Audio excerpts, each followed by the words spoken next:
Et voilà les pieds de porc, une fois cuits. Vous voyez, après 8 heures de cuisson, vous voyez, ils se sont tenus bien droits. Maintenant, je vais les fendre.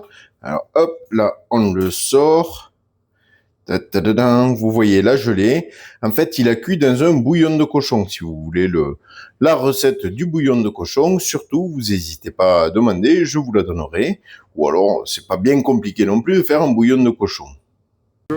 Pour la question qui était, est-ce que je mets autre chose que du sel et du poivre dans ma saucisse sèche? Alors, je vais vous dire oui, mais ce n'est pas une poudre perlimpinpin, je sais pas trop ce que certains y mettent. Je sais qu'il y en a qui mettent du sel nitrité, ça je vois pas pourquoi. La vraie saucisserie sèche d'une époque, c'était du sel, du poivre, et il y a un conservateur naturel qui est du sucre. Il y a du sucre à hauteur de 2 grammes par kilo. Tu as un peu de sucre qui aide à conserver et à tuer certaines bactéries. Voilà, c'est tout ce que je peux te dire. Donc si tu veux toutes les recettes pour le pied de porc, maintenant on va les fendre en deux et les paner. Et si tu veux la recette de ma saucisse sèche, je te ferai une vidéo. Je vous fais des bisous. On dit merci qui?